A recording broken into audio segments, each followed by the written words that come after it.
Imagine walking into a futuristic capsule. It looks less like a coffin and more like something from a space station escape pod. You lie down, the lid closes, a computer voice asks one question. Are you absolutely sure? If you confirm, the machine claims the process will end your life in about 5 minutes.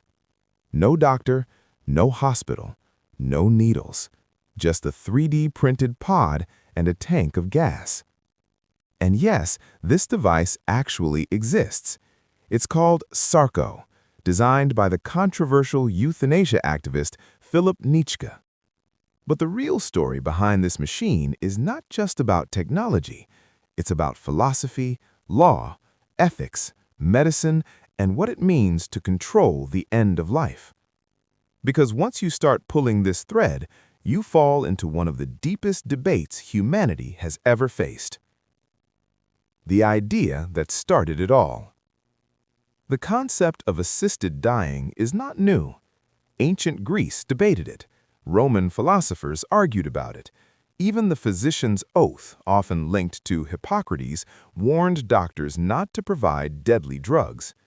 But modern medicine changed the equation. When machines can keep a body alive for years, people began asking a difficult question. Who decides when suffering should end? Different countries answered differently. Some nations banned assisted dying completely. Others created strict legal frameworks. For example, in Switzerland, assisted suicide is legal under specific conditions as long as the person performing the act has no selfish motive. That legal loophole created a strange intersection of law, technology, and activism. And into that intersection stepped Philip Nitschke, the Dr. Death engineer. Philip Nitschke is a former physician who founded the organization Exit International. His mission was controversial from the beginning: give individuals the technical knowledge and tools to control their own death. Early methods were crude, manual devices and chemicals, but Nitschke had a radical idea. What if technology could make the process automated, painless, and independent of doctors? So he designed something that looked less like medical equipment and more like something from a science fiction movie. The sarcopod. Short for sarcophagus. Yes, really. Nothing says comforting technology quite like naming your invention after an ancient tomb. Engineers have a dark sense of humor. The technology inside. Now here's where the science comes in. The sarcopod is essentially a sealed chamber created with large-scale 3D printing. 3D printing matters here because it allows the capsule to be manufactured cheaply anywhere in the world. Instead of using drugs, the system is designed around gas displacement. The oxygen level inside the capsule rapidly drops while nitrogen concentration increases. Nitrogen is actually 78% of the air we already breathe, but when oxygen levels fall too low, the brain cannot function. The idea behind the device is that the person inside would lose consciousness quickly. Advocates claim this method avoids the complications of lethal medications. Critics argue that the science and ethics are far more complex than the marketing suggests, and that is where the debate explodes. The ethical earthquake. The sarcopod triggered global outrage and fascination at the same time.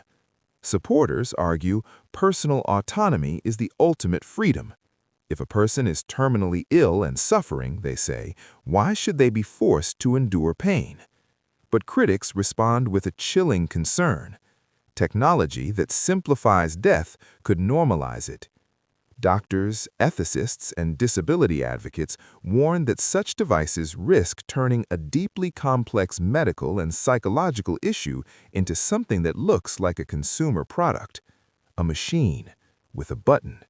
And history shows that once a technology exists, it rarely disappears. The debate is not just medical, it's philosophical, because behind the technology is a much older question. What is the value of a human life? The global legal puzzle. Countries around the world are still wrestling with this question. Some places strictly ban assisted suicide. Others allow it only with multiple doctors, psychological evaluation, and waiting periods. Even in Switzerland, where the Sarco concept emerged, regulators have debated whether the pod should ever be allowed. And in many countries, simply possessing such a device could be illegal. Technology moves fast. Law moves slowly. Ethics moves slower. The deeper question. Here's the strange thing about this story. It isn't really about a pod. It's about power. For most of history, death came unpredictably. Disease, war, accident. Humans had almost no control. Modern medicine changed that. Now we can delay death, sometimes for years. And that raises a new question humanity never had to answer before. If we can control the end, should we? Technology keeps pushing the boundary, but every generation has to decide where the line should be. The 3D-printed sarcopod may look like something from the future, but the debate it ignites is ancient. Freedom versus protection, technology versus ethics, choice versus responsibility.